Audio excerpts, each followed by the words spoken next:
tardes, hermanos. Es un gozo estar aquí después de un buen tiempo de descanso. Muy merecido y necesario descanso. Y bueno, gracias al Señor por su misericordia que me permite estar el día de hoy compartiendo la palabra. Quiero pedirles que me acompañen en oración y luego comenzaremos con el texto de hoy.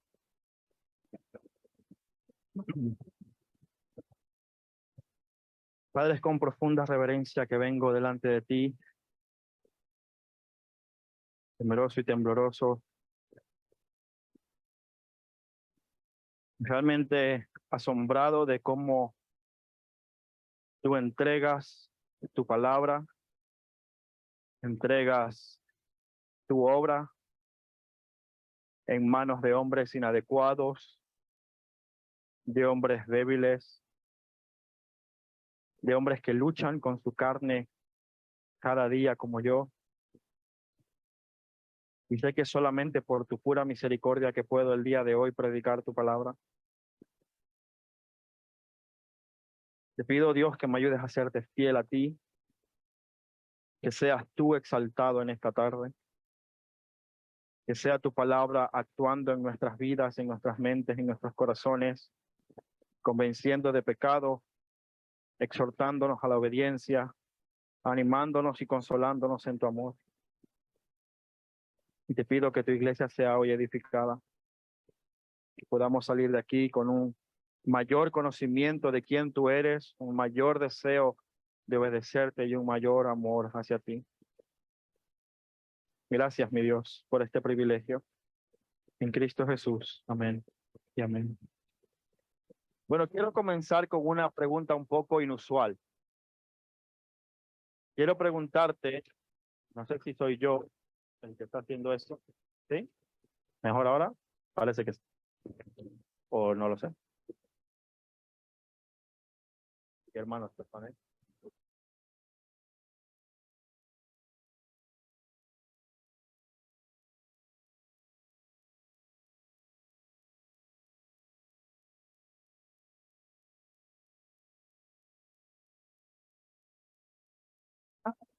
¿Sí?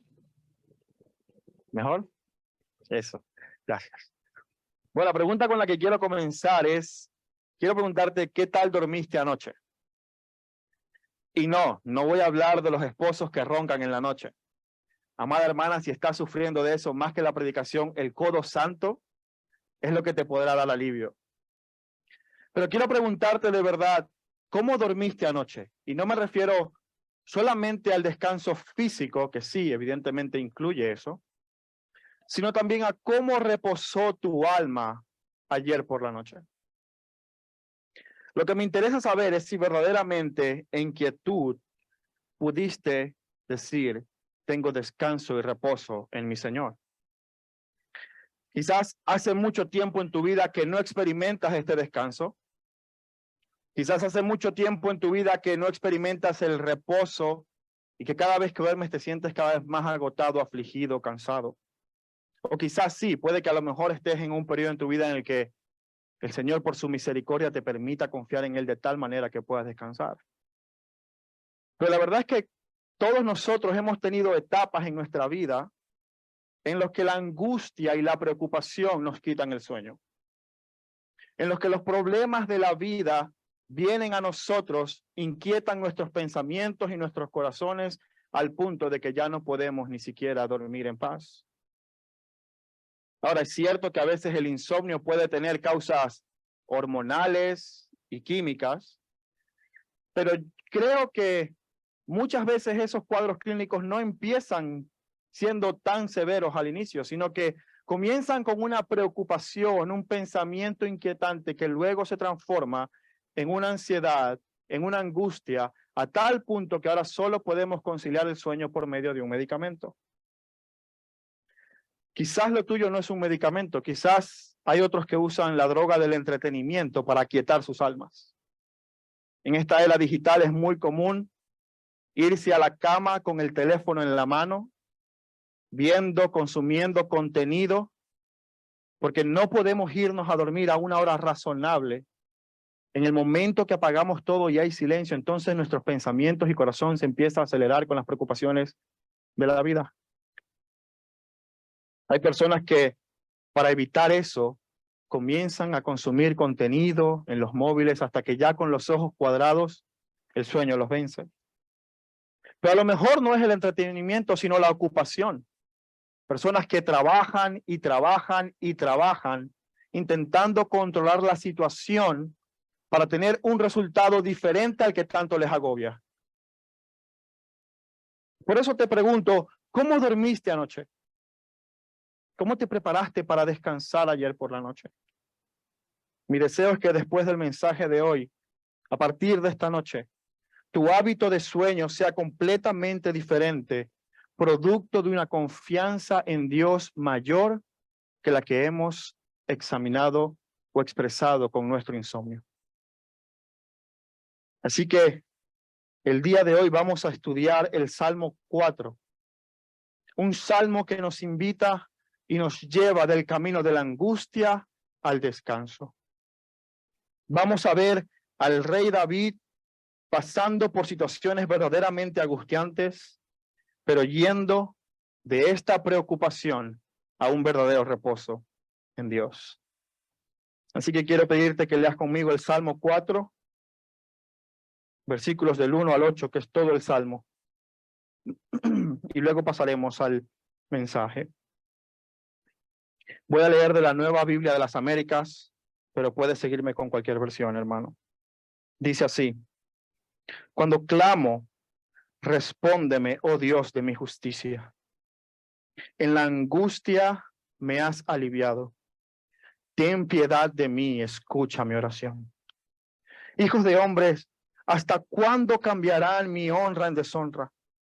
¿Hasta cuándo amarán la vanidad y buscarán la mentira? Sepan pues que el Señor ha apartado al piadoso para sí. El Señor oye cuando a él clamo. Tiemblen y no pequen. Mediten en su corazón sobre su lecho y callen. Ofrezcan sacrificios de justicia y confíen en el Señor. Muchos dicen, ¿quién nos mostrará el bien? Alza, oh Señor, sobre nosotros la luz de tu rostro. Alegría pusiste en mi corazón mayor que la de ellos cuando abundaba su grano y su vino nuevo. En paz me acostaré y también así dormiré, porque solo tú, Señor, me haces vivir seguro. Este salmo comienza con un clamor por parte de David en medio de una situación angustiante y difícil. La palabra usada para clamor en este pasaje denota un grito pidiendo ayuda, un grito pidiendo auxilio en una situación prácticamente de vida o muerte. Y esto es precisamente lo que estaba David experimentando. Ahora, no sabemos exactamente cuál era el contexto histórico de este salmo, porque el salmo mismo no nos da ninguna pista clara sobre cuál era la situación tan preocupante que agobiaba a David. Hay muchas posturas y posiciones por parte de los comentaristas bíblicos. Algunos de ellos atribuyen a este salmo un contexto histórico de una crisis económica nacional en los tiempos que David era rey. Y dicen que la población estaba en ese momento pasando por una hambruna, por mucha crisis económica, y entonces estaban criticando a David, que era el líder político de la nación. Muchos estaban viendo tentados a voltear su mirada de Dios y ponerla en los dioses de aquellas naciones paganas que tenían mucha más prosperidad. De hecho, en el versículo 6 y 7, cuando menciona, muchos dicen, ¿quién nos mostrará el bien? Y luego David responde, tú diste alegría a mi corazón mayor que la de ellos cuando abundaba grano y mosto. Parece dar a entender que era una crisis económica. Pero no es la única posición. Hay otros comentaristas que conectan el Salmo 3 con el Salmo 4. Y ven en estos dos salmos una oración matutina y una oración nocturna. Estos comentaristas mencionan el hecho de que ambos salmos tienen elementos muy similares. Por ejemplo, si usted lee el Salmo 3, versículo 2, va a leer que dice, muchos dicen de mí, para él no hay salvación. Y en el Salmo 4, versículo 2 dice, ¿hasta cuándo cambiarán hombres, hijos de hombres, mi honra en deshonra. En ambos salmos se injuria a David. En ambos salmos se habla mal de David. En el capítulo 3, versículo 4, se nos dice de David que con su voz clamó al Señor y el Señor le respondió desde su santo monte. Y en el versículo 3 dice, el Señor oye cuando clamo. En ambos, David está afirmando que el Señor oye su clamor. Pero en ambos salmos también son muchos los que hablan. Versículo 2 del capítulo 3, muchos dicen de mí. Y en el versículo 6 del capítulo 4, muchos dicen quién nos mostrará el bien. Y el momento más llamativo quizás es este elemento en el que David literalmente puede dormir y descansar porque confía en Jehová. Mira lo que dice el Salmo 3, versículo 4, perdón, versículo 5. Yo me acosté y dormí y desperté, pues el Señor me sostiene. Es un momento muy parecido al versículo 8 en el capítulo 4. En paz me acostaré y así también dormiré. Si esto es cierto y estos dos salmos están relacionados, el capítulo 3 y el capítulo 4, quiere decir que el contexto histórico no era una crisis económica, sino más bien la persecución de Absalón contra David para quedarse con su reino.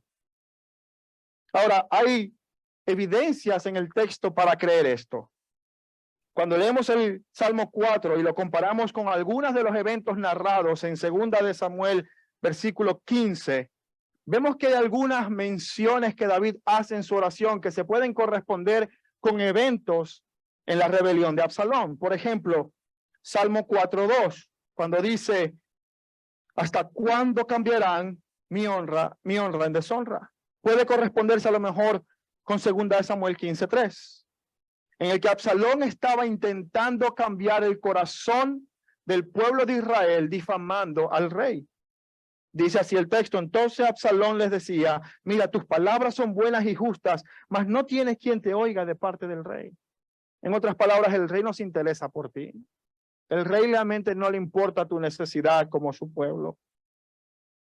Otros mencionan que Salmo 4, versículo 5, en el momento que David exhorta al pueblo a ofrecer sacrificios de justicia y confiar en el Señor, se puede corresponder con 2 de Samuel 15:12, donde Absalón ofrecía sacrificios, pero en su rebelión. Y aunque no podemos afirmar con plena certeza cuál es el contexto histórico, la verdad es que David escribió este salmo estando en tremenda angustia. Bien sea porque el pueblo se rebelaba contra él pensando que no era un buen líder, o bien sea porque su propio hijo quería matarlo para quedarse con su reino. Indistintamente, ambas situaciones son muy angustiantes para David. Todos hemos tenido ese tipo de situaciones de angustia. A veces estos problemas parecen tan insuperables que pensamos, ¿y ahora cómo voy a salir de esta? Como si toda nuestra vida se resumiera a este problema que yo estoy enfrentando. Y puede ser un conflicto personal. Personas que están difamando tu reputación, que están esparciendo rumores sobre ti, como los hombres que estaban cambiando la honra de David en deshonra. Créame, amado, no hay nada que nos quite más el insomnio que el deseo justo de querer ser vindicados. Que alguien esté hablando mal de nosotros y nosotros queramos decir, yo soy inocente, yo no hice eso. Aunque la Biblia dice que no hay justo ni aun uno. Pero por lo menos eso que se dice de mí no es verdad. O puede ser un problema en el trabajo. Quizás la empresa en la que estás no está muy estable y tu puesto de trabajo se ve amenazado. Y eso te puede preocupar especialmente si tienes hijos.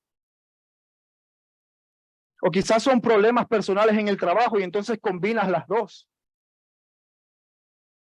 Puede que el problema sea tu matrimonio. O que tengas problemas económicos. Y quizás siendo un hombre, sabiendo que debes proveer para tu familia, la angustia viene a tu cabeza. Quizás es una expectativa que tú tienes que no se ha cumplido. Un deseo que tú anhelas con todo tu corazón, pero que la situación parece cada vez alejarte más y más de ese deseo. Y entonces es ahí cuando esta situación inquietante te quita el sueño. Todos hemos estado allí, al igual que David. Sin embargo, cuando llegamos al final de este texto, vemos algo que no parece ser muy normal. Vemos algo que no es muy común escuchar en los labios de una persona que está experimentando tal presión. David dice en el versículo 8, en paz me acostaré y así dormiré. Amado hermano, si usted hubiese hablado con cualquier político de España el domingo pasado por la noche, créame que ninguno habría dormido tranquilamente esperando el resultado de las elecciones. Y la verdad es que no hace falta dar muchos más ejemplos porque ustedes saben esto de primera mano. Ustedes conocen la angustia por su propia experiencia de vida. Saben lo que es pasar noches en vela pensando todo el tiempo cómo se resolverá esta situación. La pregunta es, ¿no debería la afirmación de David ser la experiencia normal del creyente? ¿Acaso no debe haber una diferencia en cómo el creyente afronta la angustia y la desesperación en este mundo conociendo a su Dios? ¿No debería todo creyente expresar al igual que David, en paz me acostaré, porque solo tú, Señor, me haces vivir confiado? Amado hermano, quiero decirte algo que a lo mejor nunca has pensado. Pero tus horas de sueño son un reflejo de tu teología. Tus hábitos de sueño son un reflejo de tu teología. Quiero decirlo al contrario. Tu insomnio no necesariamente revela lo grave de tu situación, sino la incredulidad de tu corazón.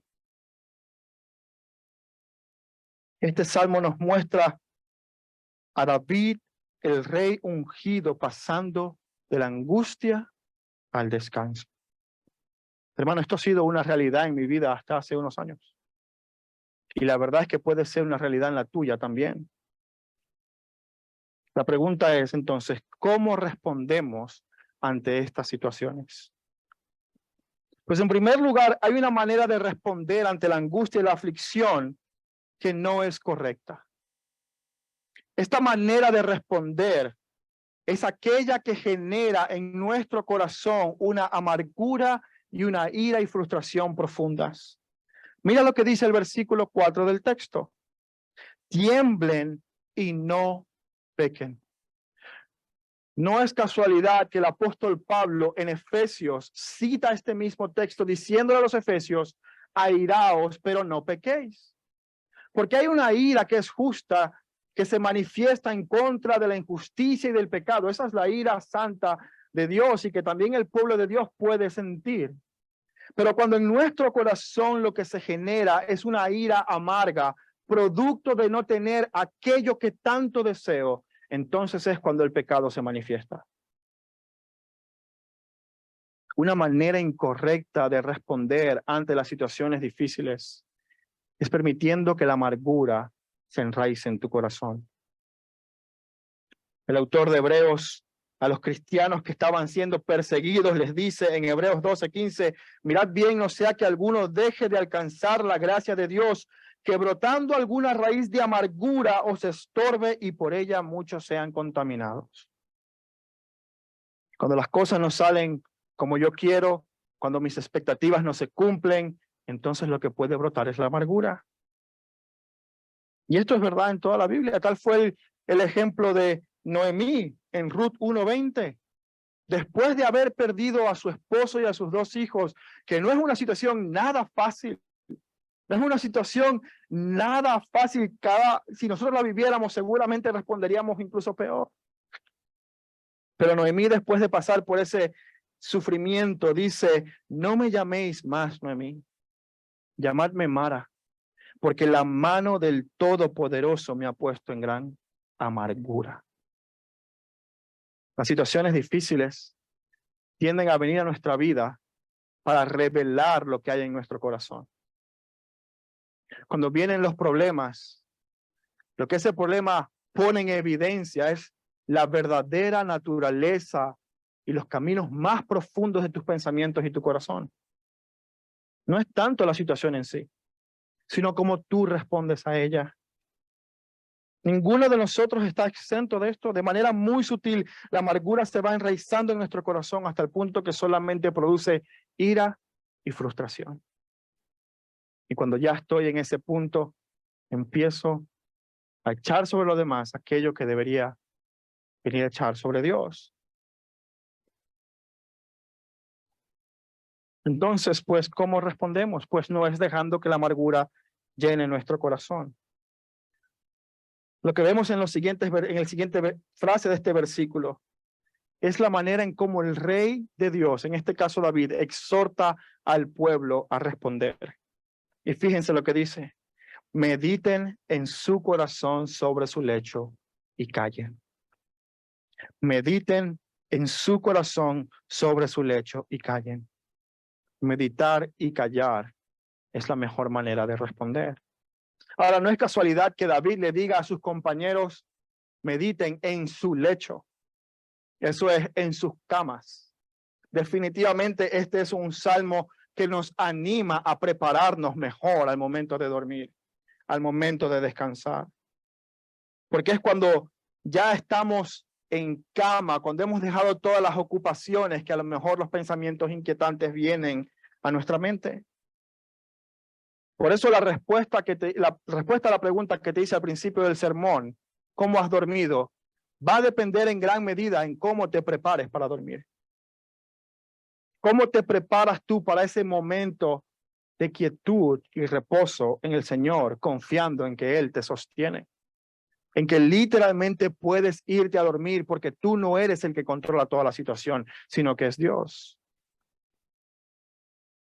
La meditación y la oración deben reemplazar toda aquella otra respuesta que tengamos, porque cualquier otra respuesta va a llevarnos al pecado.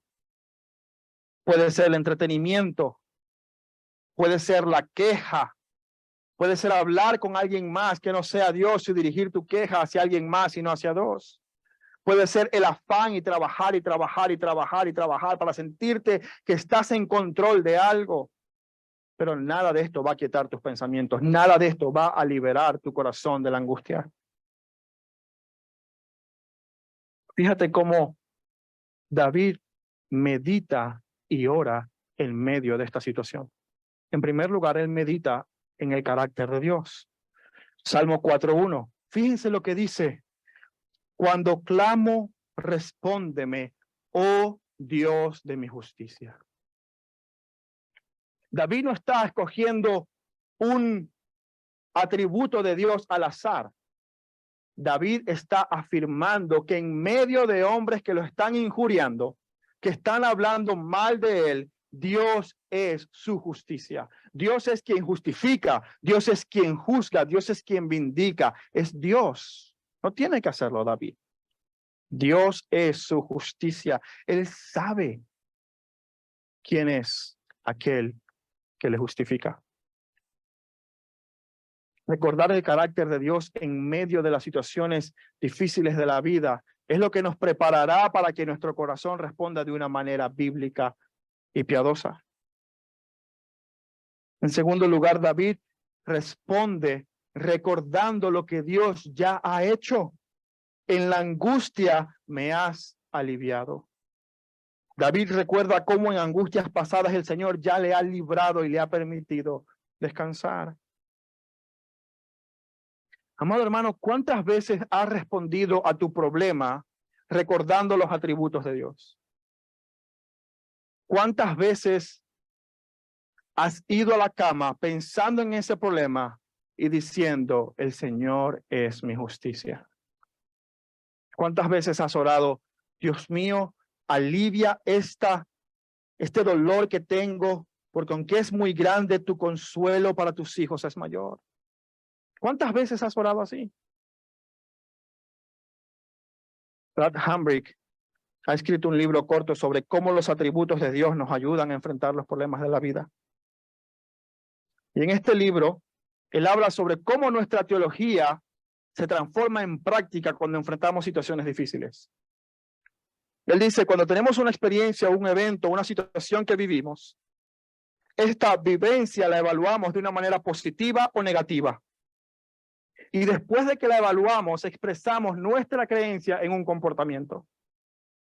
De manera que la forma en cómo tú evalúes una situación va a depender de lo mucho que hayas meditado en los atributos de Dios. Cuando tú ves una situación difícil, pero conoces que la bondad de Dios está sobre tu vida, entonces ese problema difícil, aunque será difícil y doloroso, no quitará tu esperanza. No quitará tu fe. Será probada la fe, pero el resultado será un hombre o una mujer que confía más en su Dios que en su situación. Cuando esto ocurre, si no meditamos en nuestro Dios, lo que va a ocurrir es que terminaremos como Noemí, amargados. ¿Cómo podemos entonces meditar en medio de estas situaciones difíciles? Y no estoy hablando aquí de estas religiones asiáticas que ahora hablan de la meditación como vaciar tu mente. Pon tu mente en blanco, quita toda preocupación, no sientas nada. Esa no es la meditación bíblica. La meditación bíblica no te invita a vaciar tu mente, sino a llenar tu mente de la palabra de Dios.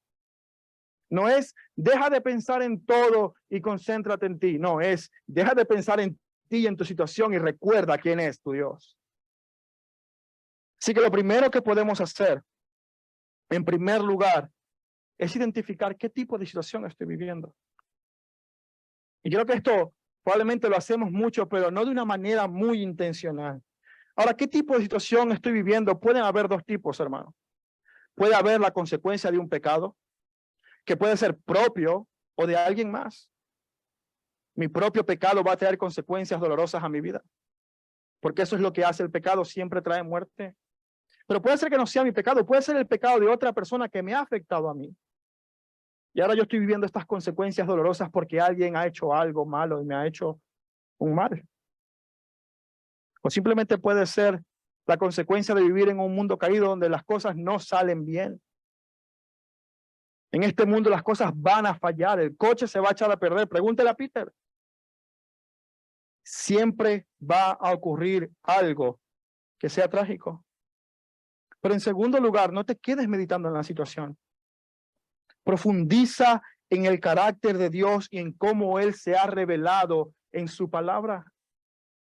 Más adelante vamos a ver en el versículo 6 que la oración de David es un recordatorio de la bendición sacerdotal que encontramos en número 6. David estaba recordando, incluso en medio de la incredulidad del pueblo, estaba recordando la palabra de Dios. Oh Señor, haz resplandecer tu rostro sobre nosotros. ¿Cómo se ha revelado Dios en medio de su palabra?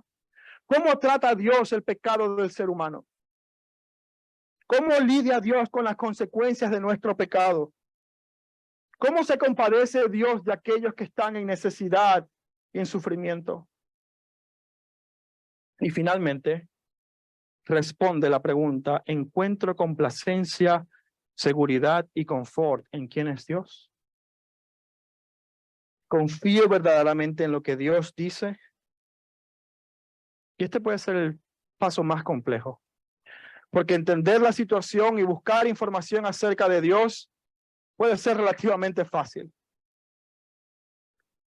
Pero luego aplicar esos dos conceptos en tu corazón y confiar verdaderamente en el Señor es una prueba para nuestra fe. Hermano, y si tu fe es pequeña, siempre podemos clamar como el padre de aquel muchacho, creo, Señor, ayuda a mi incredulidad. Esto me lleva a la segunda manera en cómo David respondió. En primer lugar, no fue con amargura, fue con meditación. En segundo lugar, con oración. Todo este salmo es un diálogo entre David y Dios, entre David y el pueblo y nuevamente David y Dios. Él se dirige a Dios en oración y esto pareciera ser algo que debemos dar por sentado, pero los cristianos deberían orar. Los cristianos deberían tener una vida de oración tal que se refleje aún en medio de las situaciones más adversas. Si tú eres creyente de algunos años, probablemente tengas ya una vida devocional y un hábito de oración. Probablemente tengas tus 30 o 20 minutos de oración, tu lectura bíblica. Pero, amado hermano, no se trata de eso. No se trata de tener 20 minutos de oración al día y cumplir con una lista de tareas que hay que hacer para ser cristiano. De hecho, creo que lamentablemente muchas de las oraciones nuestras carecen a veces de sentido. A veces usamos muletillas, verdades acerca de Dios para rellenar huecos vacíos en nuestra oración. Y no estamos orando con el entendimiento. Cuando tú ves la oración de David en este salmo y en todos los demás salmos, tú ves a un hombre que entiende quién es su Dios y expresa su corazón a él. Si somos honestos, nosotros oramos de manera automática, casi sin pensar. Y a veces aprovechamos la oración por los alimentos para agradecer por ese día, pedir ayuda y todo esto. La vida de oración del cristiano es muchas veces lamentable y triste. Hay una frase que se le atribuye a Martín Lutero que dice: ser un cristiano sin oración no es más posible que estar vivo sin respirar. Escucha bien, ser un cristiano sin oración no es más posible que estar vivo sin respirar. ¿Tú te has parado a pensar cuántas veces tú respiras al día? De hecho, si lo dejas de hacer, mueres. En el momento que dejas de respirar, mueres. Quizás por eso el apóstol Pablo le dijo a los tesalonicenses: orad sin cesar. Que no significa que vamos a caminar todo el día hablando, pero es una disposición del corazón a estar en permanente comunión con el Señor, consciente de que la presencia del Señor está siempre en todo momento conmigo y que yo por medio de Cristo puedo tener acceso a Él. La comunión con Dios es una de las cosas que los creyentes descuidamos con mayor facilidad. Yo quiero que piense por un momento en tu propia vida de devoción al Señor. Piensa en tu vida de comunión con el Señor. ¿Es algo más mecánico? Buenos días, Señor, gracias por este día, ayúdame en el trabajo, por favor, que no esté tarde el tren, y bendíceme, amén. ¿O es una expresión de adoración, de agradecimiento, de confianza continua a aquel que te ha dado todo? ¿Es la oración para nosotros algo como una muletilla? ¿O es como la respiración vital para nuestra salud espiritual? Por eso te pregunto, ¿cómo te preparas para dormir? Amados hermanos, muchos de nosotros nos vamos a dormir con el teléfono en la mano, viendo YouTube, viendo cosas, o a lo mejor lo último que tenemos es una expresión de queja, de displicencia. Mañana tengo que ver a mi jefe. En vez de meditar sobre las bondades de Dios en tu vida y orar y expresar cualquier cosa que haya en tu corazón. Si te vas a quejar con alguien, hazlo con Dios. Dile: Señor, me estoy quejando, ayúdame. Te voy a dar un pasaje bueno para meditar y creo que Peter va a estar de acuerdo conmigo. Efesios 1, del 1 al 14. Piensa en todas las bendiciones que Dios te ha dado en Cristo Jesús. Esa es una muy buena forma de irse a la cama. Y amado hermano, no hagas esto de una manera sobre espiritualizada, como si tuvieras que hacerlo de manera individual y que nadie te vea y prendiendo velas, como si tuvieras que sobre espiritualizarlo. No, hazlo en comunión con tu familia. Hazlo con tu esposo, con tu esposa, con tus hijos. Hazlo con tus suegros si puedes, es una bendición. Pero hazlo en comunidad. Este es Salmo 4, si usted lee el prefacio del Salmo, dice: para el director del coro para instrumentos de cuerda. ¿Sabe qué quiere decir eso? Que este salmo no era una oración privada de David. Era un salmo que David escribió para ser orado y cantado públicamente en la congregación de Israel. Cuando nosotros oramos y meditamos en la palabra de Dios juntos, esto tiene un impacto muy bueno en nuestra vida, porque nos animamos mutuamente a confiar en el Señor. Aprendemos a animarnos a llevar toda nuestra queja y todas nuestras ansiedades delante de Dios en oración. Si no lo haces, ¿sabes cuál va a ser el resultado? Primero va a ser la amargura y luego va a ser la incredulidad. Salmo 4:6 dice: muchos dicen, ¿quién nos mostrará el bien? Quizás no niegues el evangelio. Quizás tú digas: sí, yo soy salvo por gracia por Cristo Jesús, pero empezarás a dudar del carácter de Dios bondadoso y equitativo en tu vida. Comenzarás a pensar: bueno, si Dios no me lo da, entonces yo me tengo que buscar la vida. Quienes me han escuchado predicar sobre Génesis 3, saben que la estrategia de la serpiente fue precisamente eso. Desviar la mirada de Eva de las bondades que Dios le había dado en el Edén y decir, mira lo que no te ha dado. Empiezas a dudar que Dios es bueno y te ha dado todo lo que necesitas. Y que aún en medio de esta situación difícil, Dios es quien te sostiene. Y empiezas a dudar. La incredulidad se apoderará de tu corazón si no meditas y oras antes de dormir. ¿Cómo responde David?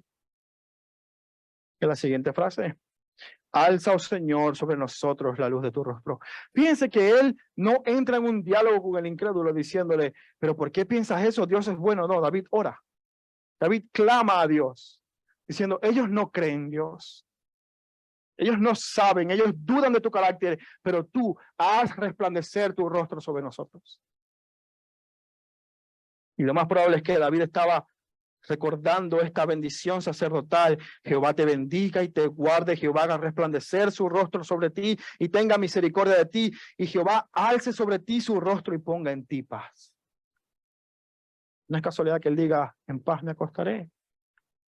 Él oraba y recordaba la palabra de Dios. La oración es fundamental si nosotros queremos realmente tener paz. Mira lo que dice el apóstol Pablo en Filipenses 4, 6, 7. Dice, por nada estéis afanosos, por nada estéis preocupados y angustiados, sino sean conocidas vuestras peticiones delante de Dios en toda oración y ruego. Y luego añade, con acciones de gracia. Y fíjense lo que dice, y la paz de Dios que sobrepasa todo entendimiento guardará vuestros corazones y vuestros pensamientos en Cristo Jesús. Esta forma de responder del rey David solo pudo producir una cosa: descanso. David expresa lo que todos deseamos: una paz y un descanso que no provienen de este mundo. En los últimos 2 versículos de este texto se mencionan 2 cosas que son muy importantes y que debemos tener en cuenta.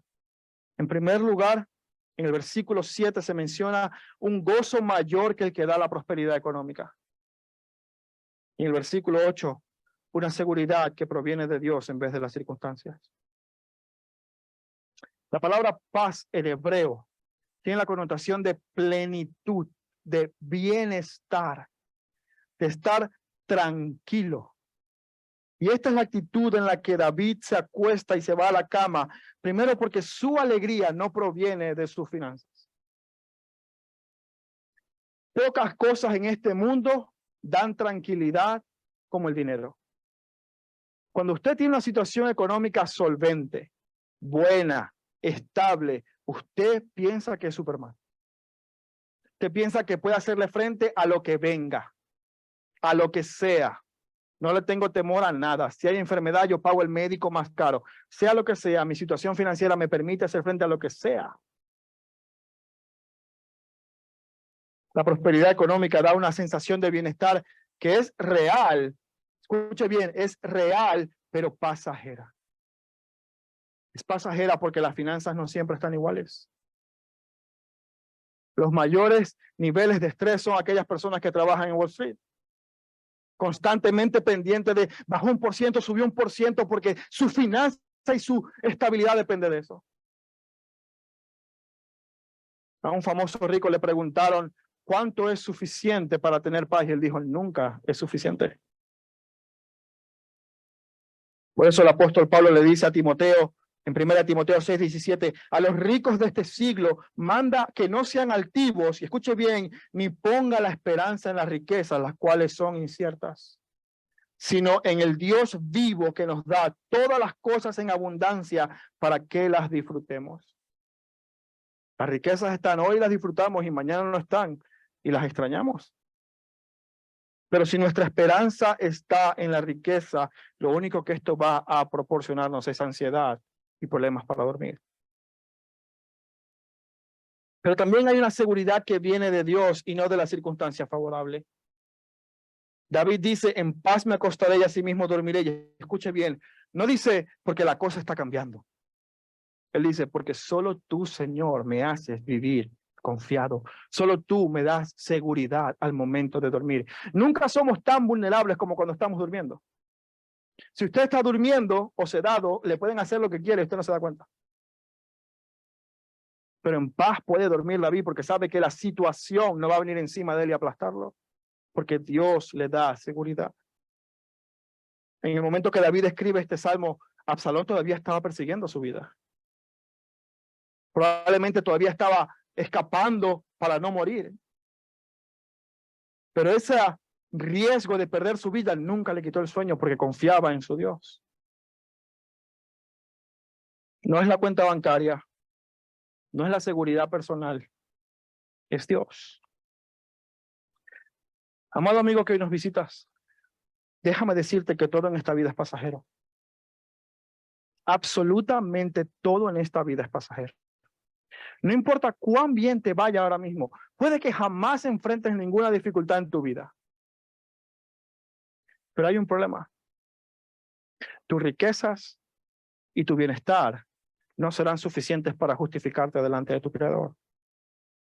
El Salmo 49, versículos 6 y 8 dice, los que confían en sus bienes y en la muchedumbre de sus riquezas se jactan. Ninguno de ellos podrá de manera alguna redimir el alma de su hermano, ni dar a Dios su rescate, porque la redención de su vida es de gran precio y no se logrará jamás.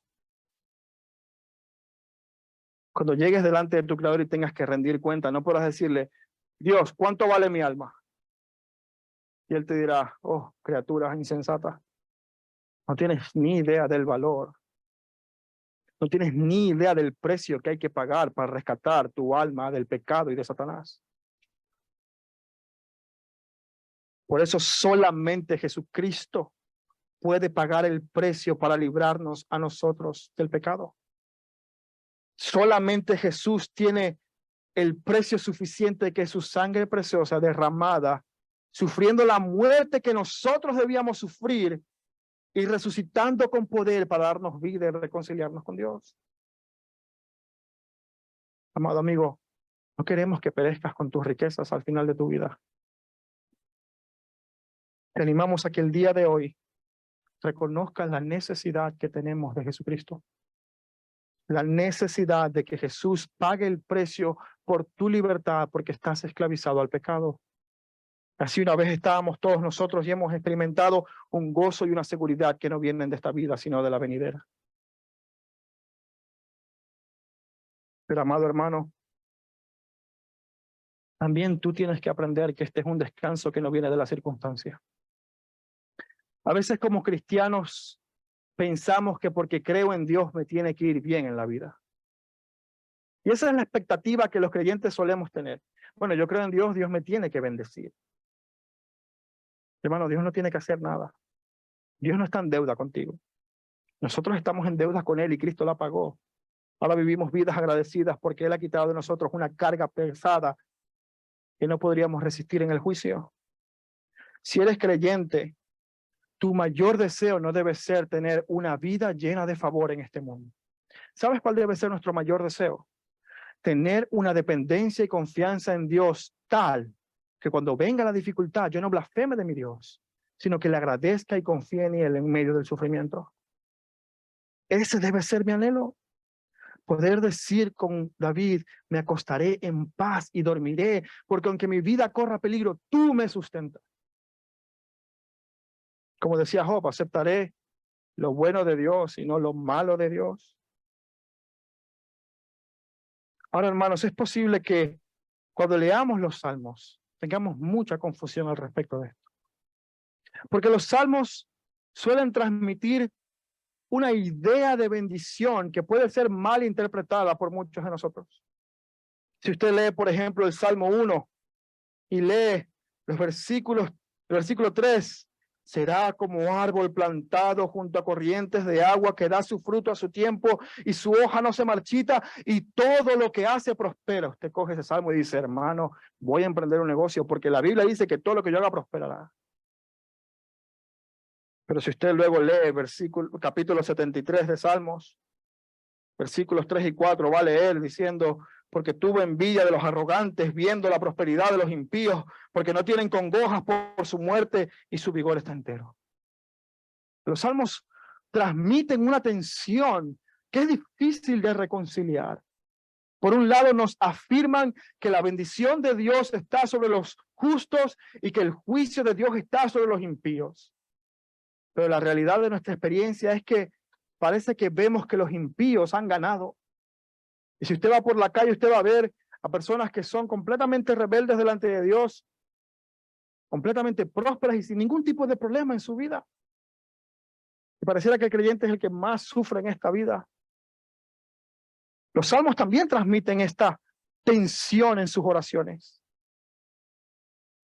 Si queremos entender por qué esto sucede, hay que entender dos cosas. En primer lugar, los salmos fueron escritos para hablar acerca del rey ungido de Dios.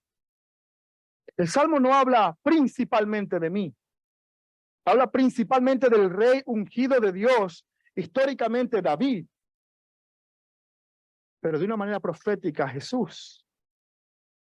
¿Quién de nosotros puede orar el Salmo 17:3 y decir, tú has probado mi corazón y me has visitado de noche, me has puesto a prueba y nada inicuo hallaste? ¿Quién de nosotros puede orar eso delante de Dios? Jesús en la cruz dijo, Salmo 22:1, Dios mío, ¿por qué me has desamparado? Estos salmos describen la experiencia en la encarnación del verdadero rey ungido de Dios, Jesucristo. Y en la medida que ese rey ungido de Dios es vindicado en la resurrección, nosotros como creyentes en nuestra unión con Cristo también disfrutamos de esas bendiciones. Todo lo que yo haga no prosperará, pero todo lo que Cristo haga sí prosperará. Y en segundo lugar, los salmos no apuntan a una esperanza en este mundo. Los salmos apuntan a una esperanza futura y venidera. Cuando usted lee la literatura poética y de sabiduría como los salmos, proverbios, usted va a ver muchas verdades y principios acerca de Dios. Pero la propia experiencia de los salmistas ve estos principios acerca de Dios y dice, Dios mío, pero ¿por qué el impío está prosperando? El mismo Salmo 73 dice, pero tuve ira contra mí mismo porque yo era necio, no entendí que el fin último del impío es su perdición. El Salmo nunca apunta a una prosperidad en este mundo. Nunca apunta a un árbol plantado en este mundo. El Señor provee para su pueblo, sí. Pero es un error ir a los salmos pensando que estas bendiciones van a ser para mí. Y muchos cuando venía el COVID decía, ninguna plaga te tocará. Hermanos, es un error de interpretación. Vendrán dificultades a nuestras vidas. La Biblia nunca promete lo contrario. Lo que la Biblia hace es darnos una esperanza en un reino que es inconmovible. Y no es este mundo. Nos da una esperanza mayor a la que cualquier banco puede dar. Y por eso es mi deseo, amado hermano, que tú y yo podamos exclamar como David, que en paz nos acostaremos y dormiremos, porque solo Dios nos hace vivir confiado. Es mi deseo, amado hermano, como te dije al principio de este sermón, que a partir de esta noche tu hábito de sueño sea diferente. No porque tu situación es diferente, sino porque tu confianza en tu Dios es aún mayor que tus circunstancias. Y que producto de esa confianza, la ansiedad y la preocupación ya no dominen tu corazón, sino la acción de gracias, oración y alabanza. Amén. Vamos a orar. Padre, gracias por tu palabra. Eres tú y tu palabra quien realmente puede profundizar hasta lo más íntimo de nuestro corazón. Es tu palabra la que puede penetrar y hablar incluso acerca de las intenciones del corazón. Y por eso, mi Dios, nosotros pedimos delante de ti Que tu Espíritu Santo use tu palabra para hablar a nuestras vidas y nuestros corazones, corrigiendo todo aquello que pensemos mal acerca de ti y de la vida, dándonos el conocimiento suficiente para andar como es digno de ti. Pero también, oh Dios, que nos des un consuelo en medio de la dificultad. Que como creyentes aprendamos que ni la queja, ni la amargura, ni la incredulidad, ni el entretenimiento podrán jamás aquietar nuestras almas. Que el reposo viene únicamente de nuestra comunión y unión con Cristo. Aquieta nuestros corazones. Danos un deseo más profundo por conocerte a ti y a tu palabra. Transfórmanos verdaderamente. Que nuestras oraciones no sean huecas y rellenos diciendo, Señor, si tú eres santo, Señor. Y repitamos de manera vana cosas que decimos sin pensar, sino que verdaderamente reconozcamos quién eres tú en oración y abramos nuestro corazón delante de ti clamando, porque tú eres el único que nos puede ayudar. Tú eres el único que nos puede socorrer. Tú eres el único que nos puede dar esperanza. Ayuda a que tu iglesia no viva angustiada, sino que se arrodille delante de ti y encuentre descanso en tu presencia. Todo esto te lo pedimos para tu gloria y honra en Cristo Jesús. Amén. Amén.